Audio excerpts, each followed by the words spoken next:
그러면 배우자를 다시 대표로 바꿔서 차라리 그렇게 하시고 네. 앞으로 쌓이는 가지급금을 배우자로 하시는 건 나으시죠. 그러면 뒤에 거는 못 하나요?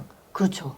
왜냐면 그게 그 전까지는 이제 세금 때문에 고민하는 대표님께 최하영 고경미 세무사가 CEO를 위한 절세 솔루션을 무료로 드립니다. 더보기란을 참고하세요. 자, 오늘은 가업승계 컨설팅을 300번 이상 하신 고경미 최하영 세무사님 나오셨습니다. 안녕하세요. 안녕하세요. 네, 안녕하세요. 특히 두 세무사님은 그 컨설팅을 안전하게 하시는 걸로 무리하게 이제 컨설팅해서 그런 사실 요청들이 요새 많죠. 옛날의 규정, 예규 이걸 갖다가 짜집기 해서 할 수 있지 않냐 이런 얘기들 많이 들으시죠? 어떠세요? 요새 이제 그런 얘기 들으시면은 이제 세법이 바뀌고 국세청의 이제 상황을 보면서 저희가 제안을 드리는데 가끔 이제 무리하게 다른 데는 50억을 뭐 빼달라 이제 오전에 이제 그런 미팅도 했었는데요. 이제 저희는 이제 눈에 안 띄게 우리 회사가 어쨌든 경영을 잘하셔서 회사를 이만큼 이제 성장을 시켜 두셨는데 세무조사가 나오고 국세청에 타겟이 되면 이제 불리하시니까 그걸 좀 피해서 좀 안전하게 보수적으로 좀 해드리고 있어요. 이게 이제 문제가 생기면 그 책임은 온전히 우리 대표님 몫입니다. 그래서 반드시 이렇게 이제 전문가랑 진행하셔야 됩니다. 우리가 이제 승계 과정에서 세금을 줄이는 여러 가지 방법들 그거에 대해서 좀 얘기를 나눠볼 건데 증여 후 소각 그래서 이제 말도 많죠. 그리고 또 이게 이제 세금 없이 6억까지 법인이익을 인출하는 방법 요거에 대한 이제 개념을 최 세무사님이 좀 얘기해 주시겠어요? 일반적으로 이제 그 기업의 주식 가치를 평가하게 되면 그 중에 이제 일부 대표님 주식이 있으시고 대표님이 배우자에게 10년 이내 배우자 증여공제 6억을 활용해서 좀 하실 수 있는 사실 컨셉이시거든요. 그렇죠. 그게 이제 그 대표님 취득가는 액면가고 지금 배우자한테 증여하면은 지금 현 시가가 취득가가 되죠. 네, 예. 맞아요. 그래서 이제 취득가액을 올려서 절세 컨설팅을 이제 실행하는 거에 사실은 포커스가 되어 있는 거고, 그래서 이제 주식을 시가평가해서 6억을 배우자한테 이제 증여를 한 후 일정 부분 시간을 두고 나서 회사에다가 배우자가 본인이 증여로 받은 주식을 소각해서 대가를 받고 소각해달라고 요청하셔가지고 이제 실행하는 컨셉이에요. 보통 이제 배우자가 6억을 환원하시면서 세금이 하나도 안 나오시기 때문에 현존하는 컨설팅 중에서는 이제 가장 좋은 방법이고 절세적으로도 실익이 제일 많은데 간혹 대표님이 주식 갖고 있는 거를 그냥 소각하면 되지 않냐 이렇게 문의하신 분들이 많이 있으시거든요. 그러면 이 컨셉하고 뭐가 다르냐면 기존의 취득가액이 다르다라는 거죠. 대표님 주식은 5,000원짜리인데 그 주식을 지금 시가 6억을 해서 만약에 소각을 하게 되면 6억과 5,000원이면 예를 들어 액면가가 막 1,000만 원이라고 하면 그 5억 9천에 대한 차익에 대해서는 의제배당 소득세가 나오기 때문에 굉장히 많은 세금을 이제 그 납부하셔야 되는 그런 불이익이 있으셔서 그 플랜을 안 하게 되는 거고요. 절세를 좀 실현하기 위해서는 배우자 증여공제를 좀 활용해서 취득가액을 좀 올려서 소각하는 방법으로 진행하고 있습니다. 그 배우자 증여가 10년 동안 6억까지 증여해도 세금 없으니까 그걸 딱 이용해서 6억까지 배우자한테 증여하고 그러면 배우자는 취득가가 높아지니까 바로 그 금액으로 이제 소각을 하면 대가의 차이가 없으니까 예 이제 요거를 말씀해 주신 건데 요거 예전부터 하셨죠?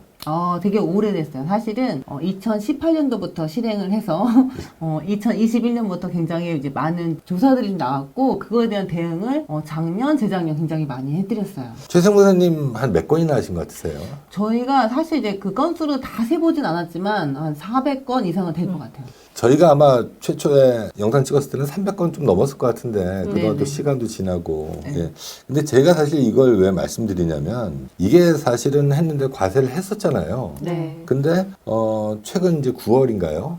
이게 사실 좀 무리한 과세라고 그래서 이제 최근에 그 지방법원 국세청에서는 과세를 했는데 이제 행정소송 가서 지방법원 1심 소송에서 줄줄이 이제 납세자가 이겼죠. 네. 예, 그래서 이거 어떻게 생각하세요? 지금도 이제 많은 예규들이 나오고 있는데요. 이제 사실은 이 내용을 안 보시고 이 예규의 결과만 보시고서는 다른 얘기를 하신 분들이 있는데 어떤 거냐면 지금 이제 저희가 말씀드린 건 지금 줄줄이 이기고 있다라고 말씀드리잖아요. 또 지고 있는 것들도 있어요. 예규가 계속 나오는데 그 내용이 왜 지고 있냐면 실질 기속이 맞지 않기 때문에 그렇거든요. 대표님이 배우자한테 지분을 주고 배우자가 그 주식을 법인에 팔아서 소각 대가를 배우자가 쓰셔야 되는데 이거를 대표님이 쓰신 경우에는 지금도 여전히 지고 있어요. 행정소송에서. 근데 그 내용에 대한 거를 다 보지 않고 결과적인 것만 보고 저희가 지금 들었더니 요즘에는 지고 있는 예규가 이거 굉장하던데요? 이렇게 얘기하시고 실제로 그렇게 문의 주신 분들이 있으세요. 그래서 또- 무슨 말씀하시는 거냐? 네, 그리고 또 실제로 저희 방송을 보셨는데 잘못 이해하시고 저희가 방송에서 위험하다고 했는데 이걸 어떻게 하냐 이렇게 또 얘기하신 분도 계시더라고요. 이게 사실 비전문가들이 어떤 분들은 무조건 안 된다 그러고 네. 어떤 분들은 또 무조건 된다 그러고 사실 이거 내용을 좀 보시면은 네. 이게 왜 되고 왜 안 되는 네. 거를 그게 명확하게 나와 있는데 요거는 고생호사님이 좀 일목요연하게 한번 정리해서 말씀- 네, 이제 사실은 저희가 이제 국세청에서 판단한 거는 이제 증여를 하고 나서 너무 근시일 내에 소각이 일어나면 사실은 증여라는 사실을 조세회피 목적으로 실행을 하고 소각을 했기 때문에 증여를 부인했어요. 그리고 과세관청은 주식을 증여한 게 아니다. 취득가액을 올리기 위한 주식을 증여한 게 아니고 주식 증여는 부인을 하고 나중에 현금으로 증여한 거다. 이제 이렇게 본 거예요. 그러니까 주식을 내가 소각하고 네. 소각 대가를 그 내가 받은 돈으로 다음에 배우자한테 네. 현금으로 증여했다. 그러니까 과세 사실을 거래의 재구성으로 범죄의 재구성 뭐 영화도 있지만 네. 거래를 재구성해서 판단을 하니까 법원의 판사는 그럴 수는 없다. 그렇게 과세관청이 무리하게 판단을 할 수는 없다. 이렇게 이제 결론을 내린 거죠. 그래서 법원에서는 줄줄이 이제 과세관청이 패소를 하고 있고요. 이 지금 저희는 이제 안전하게 다 진행을 했거든요. 저희는 이제 근시일 내에 소각을 하는 것도 좀 대표님들 눈에 띄니까 조금 띄어서 하자 이렇게 말씀드렸고, 그럼 이제 어떤 분들은 또 그러세요. 증여를 하고 나서 시간이 지나면 소각할 때가액이 달라지는데 이거는 어떻게 그러면 할 수 있냐 이렇게 물어보시는데 이제 그런 거를 다 저희가 피해갈 수 있는 이제 방법이 있거든요. 문제 안 되게. 네, 그렇게 해서 저희가 안전하게 진행을 하고 있고요. 지금 저희는 사실은 이 방법은 이제 안전하다고 보는 게 최근에 8월에 과세사실 판단 자문위원회가 열렸어요. 그건 뭐냐면 세무조사를 나와서 과세하기 직전에 이제 이거에 대해서 사안이 워낙에 중대하니 좀 위원회 회의를 열어서 결정을 내리겠다 이렇게 해서 회의가 열렸는데 거기서 최초로 과세 불가로 의결이 됐어요. 아 그래요? 그럼 국세청에서 이제 과세를 안 하겠다는? 네, 안 하겠다고 한 거죠. 아. 그러니까 지금까지는 패턴이 국세청은 전부 다 과세를 했고 심판원이나 심사원에서도 전부 다 국세청의 편을 들어줘서 다 이제 납세자가 지니까 소송까지 간 거잖아요. 예. 근데 이제는 거기까지 가지도 않고 과세를 아예 안 한 거예요. 아. 그리고 실제로 그 세무조사 때 이제 지방청이었는데 실제 과세가 안 됐다고 하더라고요. 예. 그래서 저희가 이제 판단하기에는 국세청이 이제 줄줄이 법원에서 패소를 하니까 그 과세 안 하는 걸로 좀 기조가 바뀌었다. 사실 이렇게 이게 보고 이걸 과세하는 거는 제가 봐도 무리가 있다고 보거든요. 네. 이게 그 10년 동안 6억까지 그 공제하는 걸 한번 쓰는 건데 네. 그거가 뭐 아무 비용이 사실 아니라고 생각하는 거잖아요. 경제적으로 이제 납세자가 합리적으로 결정할 수 있는 거죠. 증여재산 공제를 주식을 증여한 때 쓰겠다. 이렇게 이제 결정을 내린 거니까요. 근데 또 이렇게 얘기한 걸 들으시면 이제 무조건 다 해도 되는 줄 알고 계시는데 네. 과세된 사례에 대해서 좀 말씀해 주시죠. 네. 실제로 이제 과세가 되는 거는 저희가 이제 계속 강조를 해도 또 이 돈을 배우자가 쓰거나 배우자를 통해서 돈을 이제 지급을 하고 그 돈으로 가지급금을 갚으시기 위해서 뭐 차용증을 쓰셔서 가지급금을 갚으시거나 이제 이렇게 많이 하시는데 이제 그런 거는 지금 아직까지는 소송에서 인정을 안 하고 있어요. 그러니까 이제 귀속이 그 증여받은 배우자한테 돼야 되는데 네. 다시 증여한 배우자한테 돈이 넘어가면 안 된다 이 말씀이에요. 네, 증여자가 쓰시면 안 된다. 네. 그러면 과세관청은 증여자가 소각한 걸로 보고 있습니다. 또 이렇게 얘기하면 또 과세 되는 걸로도 알고 계시는데 이 경우에 따라서는 될 수도 있고 안 될 수도 수도 있는데 있다. 네. 제일 중요한 말씀을 지금 드린 겁니다. 그래서 귀속이 어떻게 되느냐 그거에 따라서 과세가 될 수 있고 과세가 안 될 수 있다. 네, 네. 뭐 이제 그런 것도 있지만 뭐 실무적으로 또 문제되는 경우도 있어요. 주권 발행 같은 거를 잘못하셨거나 안 하셨는데 해놓은 것처럼 하시거나 뭐 이런 그런 케이스도 있어요. 최근에 진짜 상당히 놀란 게 주권 번호를 기재해서 증여를 실행했다고 해서 제가 증여계약서를 받았는데 주권 번호가 일반적으로 저희는 주권을 많이 발행을 해보니까 이제 알잖아요. 어떻게 발행이 되는지. 근데 굉장히 간단한 번호로 돼 있는 거예요. 그래서 이제 실제 발행한 게 맞냐 물어봤더니 발행을 안 했는데 한 것처럼 그 주권 번호를 써서 신고를 했더라고요. 아 그러면 나중에 조사 나오면 이거 다 부인당해요. 네, 부인당할 수 있죠. 실제 발행이 안 됐으니까. 특정했다고 볼 수가 없는 거고요. 그리고 주권 발행이 이제 생각보다 복잡한 게, 일단은 주권을 발행할 때 국세청에 인지세 신고를 하게 돼 있고요. 신고를 하면 승인번호를 국세청에 주기 때문에 그 번호를 가지고 주권을 발행해야 되고 인세소에서는 또 그 세금 계산서와 함께 주권 샘플을 세무서에 신고하게 돼 있다고 하거든요. 굉장히 우려되는 게 한간에 주권을 발행하지도 않고 뭐 이제 뒤에 나중에 이제 발행을 원래 했던 것처럼 해서 이제 신고하면 된다 이제 이런 얘기도 이제 퍼지고 있는데 그런 거를 잘 이제 판단을 하셔야 될 것 같아요. 그런 게 잘못되면 이제 과세 폭탄이 될 수 있는 거죠. 이런 것들은 다 이렇게 절차를 거쳐서 해야 되는 거는 명확한 것 같고요. 사실 이 증여 소각 이게 그동안 과세 기조였기 때문에 예전에 그 주식을 증여했다가 한 2, 3년 전에 했다가 좀 망설여서 지금 스톱된 대표님들도 많으시거든요. 이런 회사들은 어떻게 해야 돼요? 이제 그것도 이제 주가가 사실 많이 달라졌거든요. 저희가 2021년도부터 사실은 이제 이 소명 자료 제출 그리고 과세에 이제 되기 시작했기 때문에 21년도부터 증여하시고 멈춰 있는 그 회사들이 작년, 23년도, 24년도 지금도 이제 많이 소각을 하고 있어요. 그러면 저희가 주가를 어느 정도 좀 조정해가지고 세금이 안 나오게 하는 방법이 있어요. 그래서 그렇게 해가지고 좀 진행을 해드리고 있습니다. 아, 그러면 한 2년 전에 평가했더니 한 10만 원이었는데 네. 지금 같이 달라지죠, 당연히. 30만 원 이렇게 올라가는 경우도 네. 있거든요, 실제로. 그렇죠. 그러면 30만 원과 10만 원에 대해서는 의제배당수가 엄청 많이 나오잖아요. 그렇죠. 그거를 이제 안 나오게 할 수 있는 그런 노하우를 가지고 저희가 실행을 해드리고 있습니다. 예. 그러니까 이제 이런 것들은 아마 좀 참고를 하셔야지 이게 사실은 다 절세하려고 우리가 이거 하는 건데 네. 좀 아깝잖아요, 세금 내면. 당연히 이걸 좀 활용해서 좀 하시면 좋을 것 같네요. 네, 그리고 제가 이제 한 가지만 더 말씀드리면, 이제 이런 판례나 이런 걸 보면 각각의 회사마다 이제 상황이 다르잖아요. 근데 제가 또 우려되는 게 가지급금을 해결하기 위해서 갑자기 대표님의 가지급금을 배우자 명의로 바꾸는 경우가 또 있더라고요, 종종. 그거 특이하네요. 네, 네. 그러니까 배우자가 소각 대가를 받는데 대표님의 가지급금을 갚을 수가 없으니까 그 앞단에 가지급금 명의를 살짝 배우자로 돌려놓는 거죠. 근데 이것도 기발하네요, 그거. 네, 근데 그거에 대해서 논리는 중소기업은 어차피 가족 기업이기 때문에 예. 두 분이 같이 경영하시고 일했기 때문에 이거는 배우자로 좀 반을 돌려놔도 된다 이런 논리를 이제 펴서 하시더라고요. 근데 저는 그런 거는 굉장히 위험하다고 생각해요. 저희는 이제 그렇게 안 하거든요. 예, 지금 자꾸 이런 것들 이렇게 해달라 네. 자꾸 그러니까 저희가 이런 그러니까요. 방송을 예. 좀 찍는데. 그리고 이제 남들은 다 하는데 왜 이런 게 안 되냐 이러시는데 이제 조금만 생각하시면 가지급금이라는 거는 법인에서 이 통장에서 돈이 나간 거를 다 기장을 장부 입력을 하고 거기서 이제 소명이 안 된 불분명한 가지급금은 일단 대표이사 걸로 하게 법에 돼 있어요. 그래서 다른 사람 명의로 이렇게 바꾸실 수 없거든요. 그래서 그런 거를 좀 조심해서 하셔야 될 것 같아요. 그러면 배우자를 다시 대표로 바꿔서 차라리 그렇게 하시고 네. 앞으로 쌓이는 가지급금을 배우자로 하시는 건 하시면 나으시죠. 그러면 뒤에 거는 못 하나요? 그렇죠.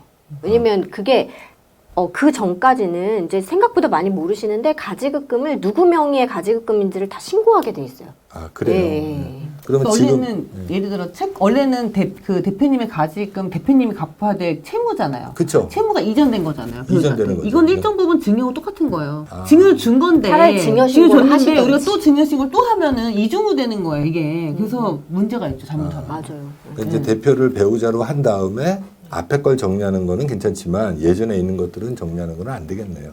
명확하게 그 당시 법으로는 그게 불분명하기 때문에 대표이사의 가지금 대표자가 아니었기 때문에 채무의 이전 증여를 보게 되면 이제 이게 같이 그러면 6억에 이제 6억이 또 배우자가 채무를 떠안았기 때문에 대표님께 이제 증여를 한 것처럼 보고 이제 이런 증여재산 공제가 남아 있으면 다행인데 이제 없으면 이제 문제가 되실 수 있는 거죠. 그러면은 대표님 말고 직원을 갖다가 대표로 바꿔놓고 그런 건 이제 그렇게 하면서 이제 점점 세무조사에 이제 수렁에 들어가실 그러니까 수가 있는 제가 이런 이제 자꾸 이제 정상적이지 않은 걸로 할 때 이게 우리 회사에 그러니까 저도 네. 이게 개인이면은 상관없는데 네. 법인이시잖아요. 법인 운영한 대표님이시니까 잘 판단하셔야 될 것 같아요. 이렇게 했을 때 될까? 이거는. 자꾸 이런 얘기를 저한테 물어보셔서 네. 저한테도 많이 물어보는데 두 분한테는 엄청 많이 물어볼 것 네. 같아요. 네. 그래서 이제 저희가 다 다 안 된다고 하니까 다들 이렇게 계속 안 된다고 하면 어떻게 이제 해결하냐 이러시는데 그래서 저희가 해드린 업체는 다 안전했던 것 같아요. 이번에 세무조사 이 대란에서도 저희 2건인가밖에 안 나왔거든요. 네, 맞아요. 그건 다 네. 대응 잘 하셨어요? 네.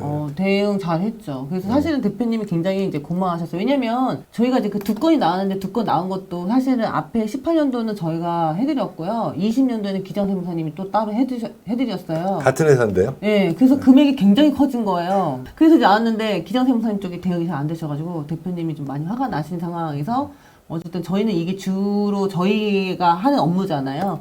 대응은 어쨌든 조세불복까지는 저희가 다 해드렸고 그래서 이제 행정소송 넘어가는 것만 일단 넘겼는데 굉장히 고마워하셨어요 대표님께서. 끝까지 이제 본인을 잘 챙겨서 놓지 않고 잘 해줘서 너무 고맙다 이렇게 말씀하셨어요. 저희가 이제 컨설팅만 이제 10년 넘게 하고 있거든요. 이제 사후 관리를 철저하게 안 하면 살아남을 수가 없더라고요. 그렇죠. 당연히 이제 뭐 면허가 있으신데 나중에 문제가 생기죠. 예.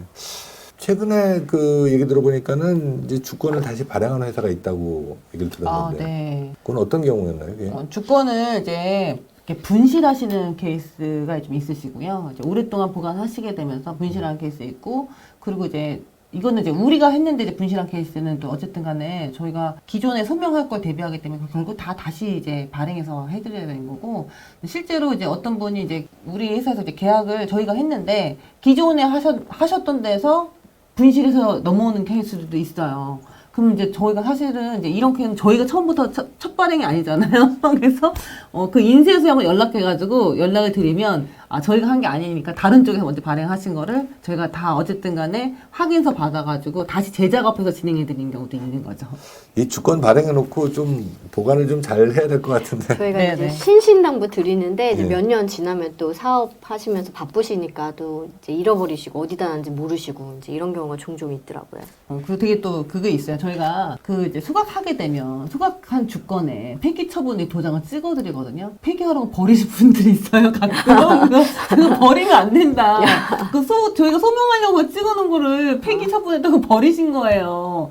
그런 케이스가 또 있더라고요. 해보니까. 네. 하여튼 뭐 이거는 이제 뭐 워낙 많이 하셨으니까 뭐 하나부터 열까지 다 이렇게 의지해서 하시면 됩니다. 이거 대표님이 뭐 이렇게 할 수 있는 것도 아니고 또 전문가랑 이렇게 상담해서 하시면 될 것 같습니다. 그 지금 징용 소각은 뭐 워낙 사안이 중대한 사항이고 그래서 영상을 계속 찍고 싶었는데 서로 다 바쁘다 보니까 사실은 예, 또 이제 뭐 많은 분들이 영상을 또 찍고 그래서 예, 이 정도만 하겠습니다.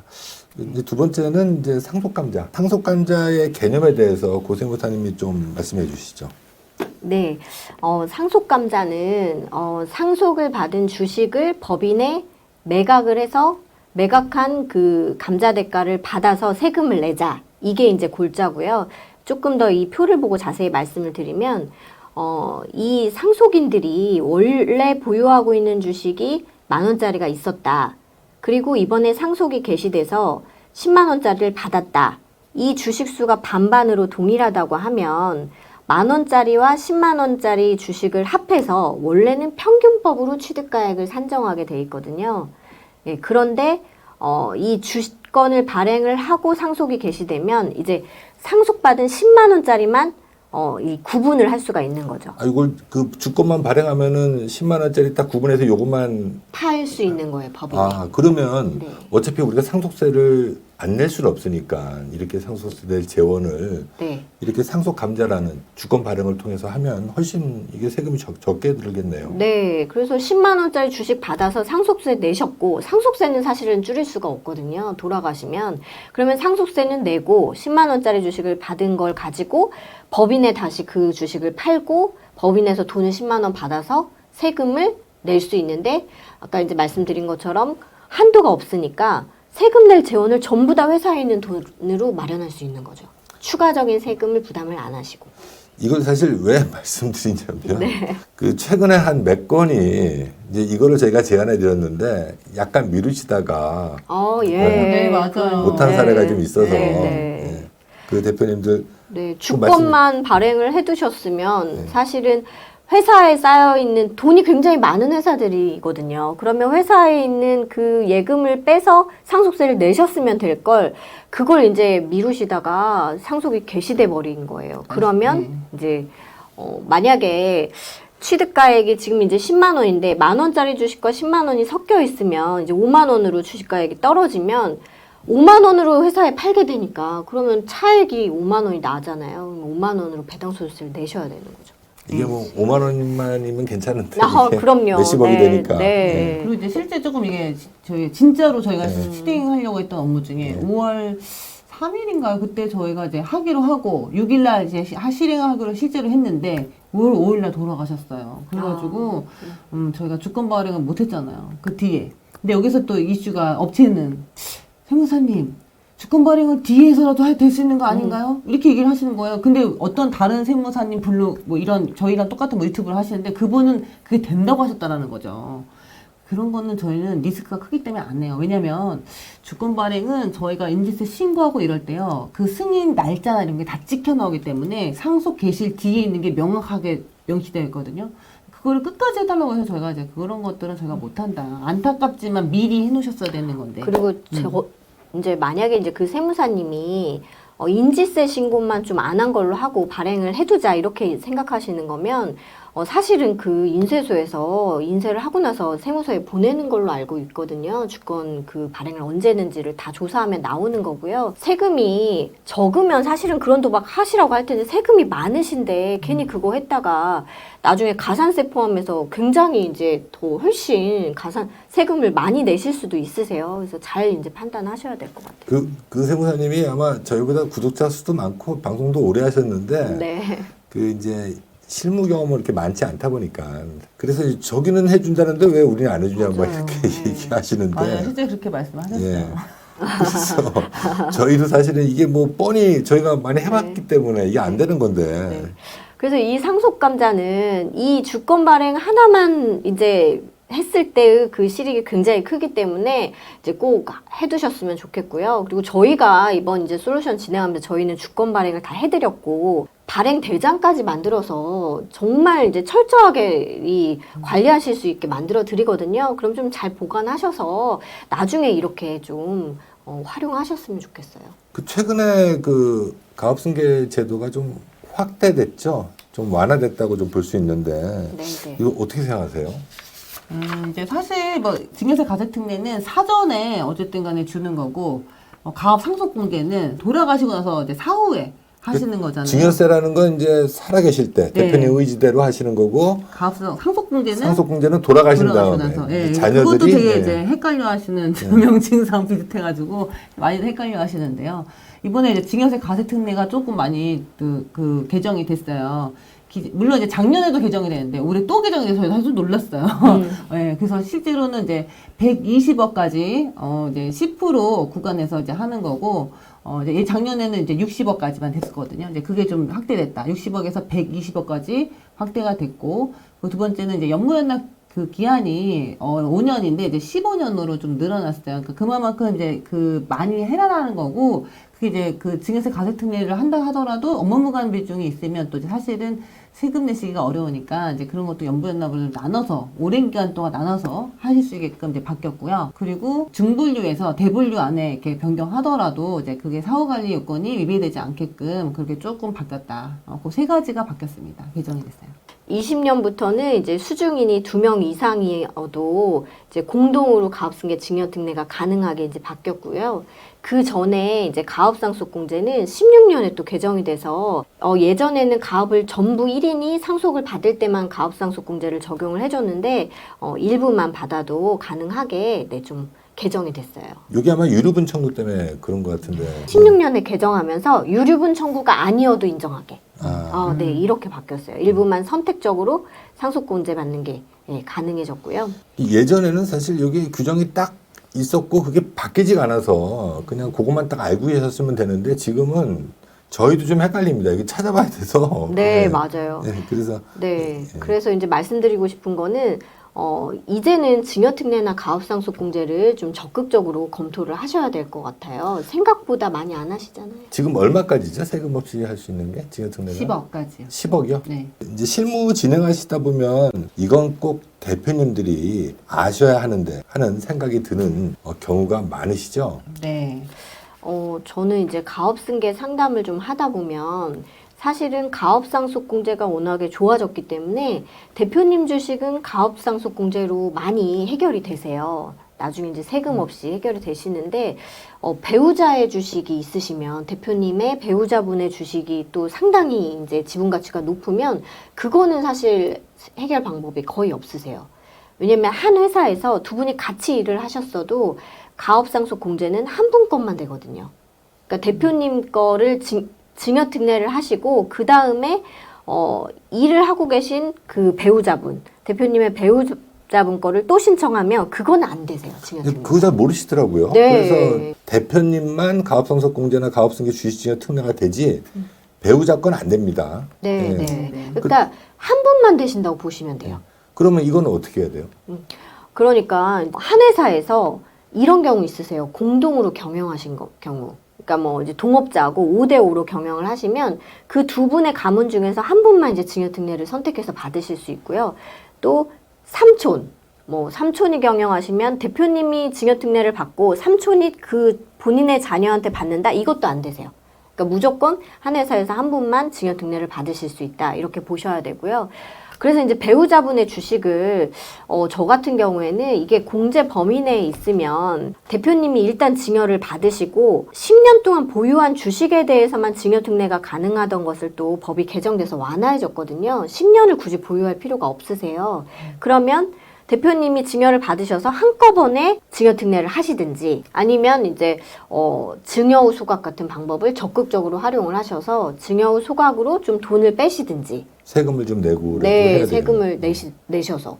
왜냐면 지금 안 하시면 계속 이제 주식 가치가 올라가면 그거는 이제 점점 더 세금만 늘어나실 수가 있거든요. 그때 이제 사업무관 자산 좀 발란해서 하면 또 좋을 것 같기도 하고. 네, 이제 배우자분 주식이 있으시면 그거를 증여후 소각으로 해서 대표님이 받으셔서 그걸로 가지금 갚으셔서 사업무관 자산도 좀 발란 이제 줄이시고. 이게 이 소각 대가를 부동산으로 받아도 상관없죠. 네. 그것도 가능하시죠. 임대용 부동산이 있으면 그렇게 반란해도 되고. 네, 예. 네. 그래서 배우자분의 주식이 사실은 더 급하다. 이렇게 보시고 접근하셔야 될 것 같아요.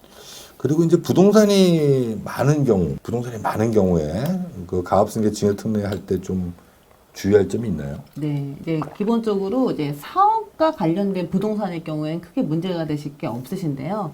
임대부동산일 경우에는 이제 그건 다 업무무관 자산이기 때문에 전체 자산 중에 우리가 사업과 관련된 자산에 대해서만 특례 증여도 해주고 가업상속공제도 해주는 거예요. 그러니까 만약에 업무무관 비율이 높다. 전체 한 30%, 50% 이렇게 된다 그러면 그 중에 반만 가능하시고 50%면 반만 이제 특례 증여 가업상속공제가 되는 거고 50%는 일반 증여, 일반 상속으로 빠지기 때문에 그런 것들을 사실 이제 사전에 좀 미리 조정하시는 게 필요하신 거죠. 예를 들어 임대용 부동산이 많으시면 그걸 만약에 파신다 그러면요. 그게 다 결국 예금으로 들어오시잖아요. 보통 예금으로. 그럼 우리는 또 예금은 5년 평잔으로 150%가 넘어가면 또 업무무관으로 따져요. 그러니까 기본적으로 제가 드리고 싶은 말씀은 그러니까 장기적으로 어느 정도 이런 업무무관 자산이 있으면 장기적으로 최소한 5년 정도는 관리를 하셔가지고 그 자산 비율을 낮추셔야 되는 게 굉장히 이제 필요해요. 이런 현금 같은 거나 임대용 부동산 같은 경우는 뭐 또 다른 방법으로 좀 정리할 수 있는 방법이 있을까요? 이제 자녀법인을 활용해서 요즘 이제 저희가 계속 말씀드렸던 자녀법인만 차등해서 배당받는 방법으로 좀 줄이시면 그것도 좋은 솔루션이 될 것 같아요. 자녀법인, 가족법인, 특정법인 뭐 다 이런 같은 네, 얘기일 네. 것 같은데 이게 이제 그걸 활용해서 좀 네. 요새는 다 그 회사 가보면 이제 관계사들이 한두 개씩 있으니까 그걸 좀 활용해서 그 얼마 전에 또 상담했던 업체인데 우리가 해외 자회사는 예전에는 이제 업무무관으로 봤었어요. 해외 현지법인 갖고 있는 경우에는. 근데 이제 지금은 아예 예규 자체가 이제 바뀌어가지고 이제 그거는 해외 현지법인 갖고 있는 거는 업무와 관련된 자산으로 보는데 그게 아니라 이제 자기 주식 갖고 있는 건 또 모르시는 경우가 많아요. 회사가 자기 주식을 보유하고 있는 경우에는 그건 이제 업무무관 자산이기 때문에 그 부분은 반드시 정리를 하시고 가셔야 되는 거예요. 승계를 가실 거면. 그 자기 주식은 사업무관 자산, 네. 그 해외 자회사의 주식은 업무랑 관련이 있다. 그러니까 우리가 현지법인은 예를 들어 여기서 의료업을 하고 있는데 뭐 그런 해외 현지법인을 만들어서 그쪽에서 뭐 공장에서 뭐 또 하시는 경우들이 있어요. 여기 있는 회사하고 관련된 업을 이런 경우에는 다 업무 관련으로 인정받고 있다. 과거에는 아니어가지고 그게 이제 뭐 판결 가고 뭐 소송에서 이겨서 결국엔 예구가 바뀌었어요. 그런 식으로 바뀌었기 때문에 네, 어찌됐든 저희가 알아야 될 거는 뭐 이제 업무 무관 자산이 뭔지를 알아야지만 그렇죠. 이제 그거에 대한 승계 작업을 하실 거 아니에요. 그 근데 이제 저기 예. 최 세무사님 한번 그거 정리 한번 해주시죠. 첫 번째는 임대형 부동산이 예, 있고, 임대형 부동산 있고 그리고 이제 자기 주식 자기 같은 주식. 거는 이제 정리를 좀 하셔야 되는 거고요. 임대형 부동산은 이제 사실 임대형 건물 갖고 있는 대표님도 있어요. 가끔 예전에 이제 그 대치동에 건물 갖고 계셨던 대표님이 있으시거든요. 의료 뭐 제조업 이런 거 하셨는데 7층만 쓰시고 나머지 대치동 건물 6층을 다 임대 주셨어요. 그러니까 이런 데는 전체적으로 따지면 자산이 거기 뭐 부동산 그 당시에도 200억이 넘었거든요. 그러니까 거의 다 업무 무관이니까 이게 승계 작업을 하실 수가 없는 거예요. 그럼 내가 대표님이 또 그렇게 말씀드리면 팔 거라고 이렇게 얘기하는데 팔면 이제 말씀드린 것처럼 다 예금으로 들어오기 때문에 그게 다 넘어가는 거여서 그렇게 짧은 기간 내에 정리해서는 안 된다. 장기적인 관점에서 접근해서 절세를 실현할 수 있는 방향으로 가셔야 된다. 이렇게 말씀드립니다. 그러니까 5년 평균 잔액, 그 현금 잔액을 초과하는 부분이 또 사업무관 자산이거든요. 그리고 또 이게 이제 그럼 5년만 기다리면 될까? 이런 생각을 하시는데 제가 갔던 어떤 회사는 이제 돈이 너무 예금이 많으니까 다 정기 예금에 이제 넣어두시는 거예요. 근데 이제 만기가 3개월 이상인 또 예금은 또 이제 사업무관 자산 잡히거든요. 또 이것도 많이 맞아요. 모르시더라고요. 그래도 모르시더라고요. 거의 다 모르시더라고요. 지금 고 세무사님 얘기했던 이제 3개월인가요? 네. 3개월 뭐 이상 된 적금은 다 사업무관 네, 자산입니다. 네. 그래서 일반 보통 예금에 넣어놓으셔야 되는 거지 네. 잘 모르세요. 그래서 이제 제가 그때 말씀드렸던 게 그러니까 이제 자녀법인에 배당을 해서 어차피 돈이니까 그 자녀법인에서 정기예금을 드시면 된다. 이제 이런 얘기도 드렸었거든요. 지금 사실 뭐 자녀법인 너무 저희도 많이 하지만 네. 많이 하죠 사실은. 네, 네. 예. 그리고 또 자본금을 소각하는 요새 이제 이것도 많이 네. 하죠. 예. 네. 신자본환원이라고도 하고 신이익소각이라고도 하죠. 그래서 이제 기존에 자본금이 굉장히 많은 건설업, 가질금은 또 많으신데 건설업인 경우에는 또 소각을 못 하시잖아요. 뭐 유상감자 이런 거 하시게 되면 자본금이 떨어지니까 그런 경우에는 이제 가질금도 정리하시면서 자본금은 그대로 유지하시는 방법들이 있어요. 그래서 그 명칭이 이제 저희가 이 신이익소각 이렇게 해서 이제 부르고 있는데 그런 것들을 좀 활용하셔가지고 본인의 가질금을 정리하시는데 또 적극적으로 활용하실 수 있는 컨셉이라고 이제 보실 수 있습니다. 특히 이제 건설회사는 대부분 가지급금이 있고 네. 또 자본금도 높죠. 네. 예, 그래서 좀 이렇게 상계해서 하면 훨씬 절세 되는데 잘 모르시고 네. 안 하시는 경우가 좀 있으니까 예, 이것도 좀 활용하시면 좋을 것 같습니다. 네, 그리고 이제 신이익소각 저희가 이제 액면가액 이익소각인데 이제 그걸 진행할 때 또 전문가를 통해서 이제 잘 하셔야겠더라고요. 왜냐면 이 주식에 대해서 간혹 이제 무상증자를 받으시거나 이럴 때는 또 이게 인정이 안 되거든요. 이제 그런 거 조심하셔야 되고 그게 무슨 얘기인가요? 저희 그 주식을 취득가액이 예. 액면가액이 아닌 그 주식들이 있어요. 간혹. 예, 예. 뭐 주식 발행 초과금으로 받으셨다든지 뭐 예, 이제 예. 이러시면 예. 그러니까 이 주식에 대한 예. 취득가액을 꼭 확인하고 하셔라. 네. 그리고 주발초로 해서 그 네, 지금, 네. 예. 그리고 또 하나 이제 말씀드리고 싶은 게 현물 출자를 이제 하신 회사 같은 경우에는 그 또 이제 사후 관리 기간이 있는데 그 기간 5년 내에 이제 그 감자를 하시면 안 되는데 5년 내에 소각을 한 것도 똑같이 주식을 처분한 걸로 봐서 그때 이제 감면받았던 취득세와 양도소득세를 다 이제 이번에 내셔야 되는 상황이 올 수도 있거든요. 그게 이제 양도세 이월과세 받는 게 5년인데 네. 그게 양도 말고 소각도 포함되나요? 네.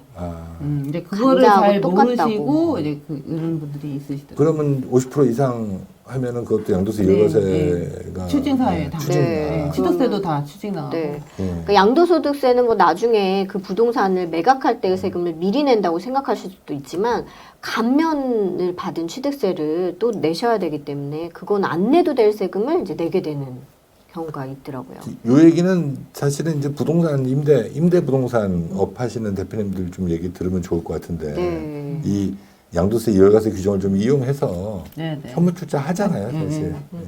근데 제가 해보면 초창기 세금 내는 게 너무 많았어, 사실 맞아요. 대표님들이. 예. 예. 현물주자는 그렇죠. 예. 예. 이미 거기까지 가기가 힘들어요. 가니까 예, 저희가 그 뭐 그렇게도 좀 하시는 대표님들 계시는데 또 어떤 대표님들은 당장 뭐 돈이 없으니까 너무 네. 부담스러워서 당장 내는 세금이 또 굉장히 크시니까요. 예. 예. 뭐 그래도 하긴 해야 되는데 길게 보면 해야죠, 사실은. 그렇죠. 왜냐면 세금을 절세한다는 게 사실은 손쉬우면 누구나 하겠죠. 그쵸. 예, 뭔가 이제 결단을 내리시고 이제 그러셔야지 또 세금도 절세하실 수 있으시니까요. 오늘은 이제 오래간만에 좀 찍어서 네.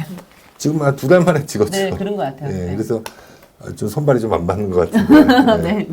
예, 어쨌든 간에 영상 찍어서 좀 많이 봐주시니까 저희도 좀 좋고 또 문의가 오니까 또 좀 찍고 싶고 사실 좀 그런 마음이 저는 생기는데 어떠세요, 두 분은요?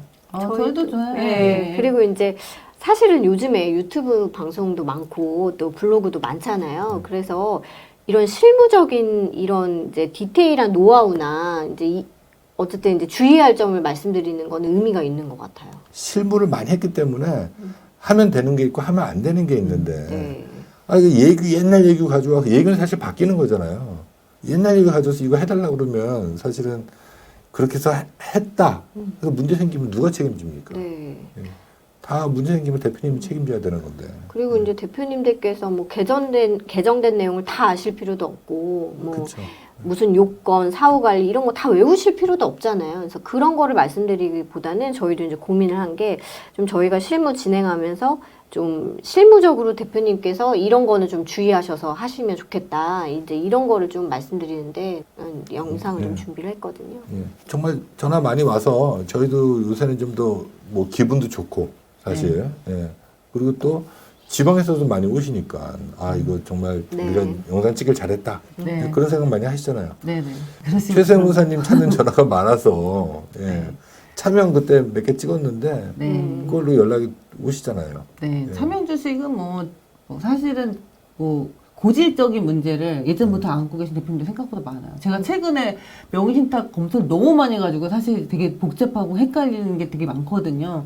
근데 이제 뭐 계산해보면 뭐 전혀 하나도 모르시고 정말 어떤 컨설팅도 없이 누가 하라고 하면 이동하고 이렇게 했더니 세금이 10억도 넘고 30억도 넘고 이런 대표님들이 많으신 거예요. 얘기 들으면 깜짝 놀라시죠. 그렇지만 지금이라도 알아서 앞으로 나아갈 길을 헤쳐나갈 수 있게 해줘서 되게 고맙다 이런 얘기 많이 하시거든요. 고세무사님도 마찬가지입니다. 사실 이 가압승계 컨설팅을 300번 이상 하셨기 때문에 이게 포장을 할 수 있습니다. 누구나. 그렇지만 이제 실무적으로 이렇게 해서 이 정도까지 해도 된다. 이 정도를 넘으면 안 된다. 이거를 해줄 수 있는 거는 진짜 실질적인 이제 전문가만 가능한 것 같습니다. 오늘은 여기까지만 하겠습니다. 감사합니다. 네, 감사합니다.